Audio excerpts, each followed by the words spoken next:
So you've heard of chili cheese fries, you might have heard or tried poutine. Well, this is a whole new Korean-inspired take on loaded French fries. Amy Rich is the woman behind the dish, and I should say women flock to Amy's food truck to grab a bite, and today she is sharing the recipe with us. It's great to have you, great to meet you. Thank you. What do you call this? These are our loaded kimchi fries. Loaded kimchi fries. Yes, and they are inspired because I'm a mixed heritage, so this is an inspiration from from who I am and who I come from. Well, tell us more about that. So my mother is Korean, and my father he's Caucasian. He's a Kansas, farm boy. He's a Kansas boy. Yes, and so he was in the Army, met her, years ago, brought her back.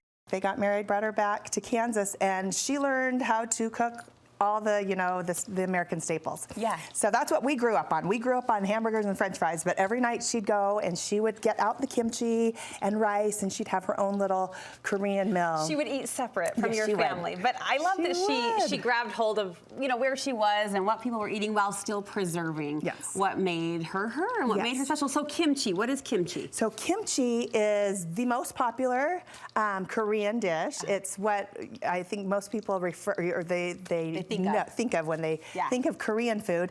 But it is pickled radish, or not pickled cabbage, I'm sorry. Pickled cabbage, it's salted, it's fermented, and it has all kinds of wonderful spices and a little bit of spicy Korean chili too. Are you serving your mom's recipe? I am. Yes. Okay, well, teach us, show us. Okay, so I make the kimchi fresh every week. Wow. But then when kimchi as it ferments, it kind of goes bad or sour, I guess. And so kimchi fries are the perfect thing. So what we do is we use up what you've made. Yes, and my mom we would come in, the smell that you guys are smelling right now, I would walk into the house and smell this all the time. It's cooked kimchi, and it's kind of stinky, but you get used to it, and once you taste it, you don't mind the smell. I think it smells pretty good. It smells, I mean, you can tell it's different. It's a different aroma, but I think it smells pretty good. Okay, so then you just, in some butter, you take some onions, and you just kind of fry those up a little bit, and then we take our kimchi that hopefully is fermented. Can you buy kimchi? You can buy it. It's never as good, of course. Yeah. Of course. Yeah. But actually, you can make it good just with doing this, with caramelizing it. The butter really kind of thickens it and makes it sweeter as it cooks. Okay.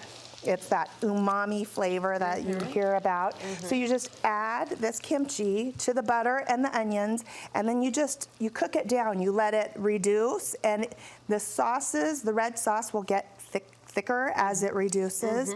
And what you get is something like this. After it cooks about 10 minutes or so, 10, 15 minutes.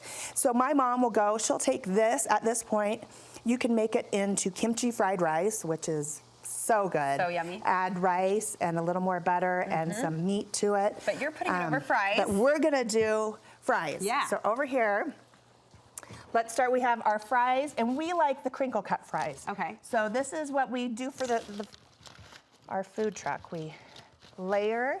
And then this is, we add some cheese. And if these fries were really hot, like they usually are, this cheese would melt. It would start to ooey gooey on us. And then this is our secret yum yum sauce. It's a seasoned mayo-based sauce. It's super yummy. Yum yum. And then, yes, exactly.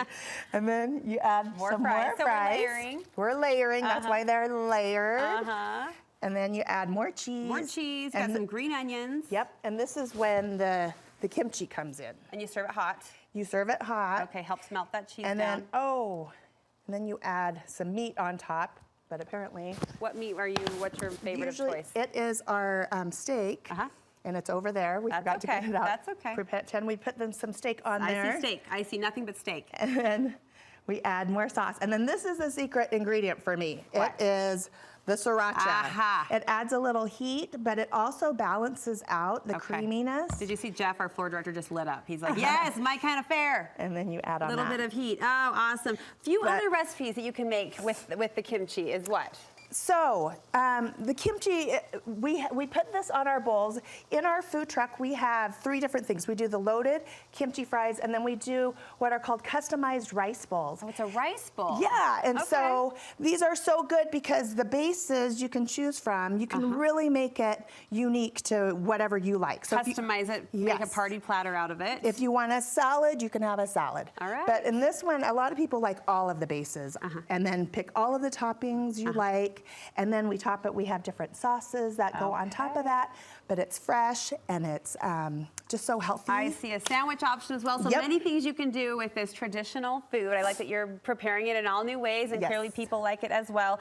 Where can we see more from you or get your food truck scheduled? Okay, so our food truck is all over, northern Utah mostly. We're actually going to be at the Gallivan Center tomorrow. They're having, this is Asian Month, Asian Pacific Islander Month. Yeah. So we're doing a celebration there with a bunch of other food trucks. Okay, are you on Instagram? So we are Instagram at Sun Asian Grill. All right. Well, And nice to meet Facebook. you. Yeah, nice Thank to you meet for too. sharing your awesome food and your passion with us. We appreciate it. Appreciate it.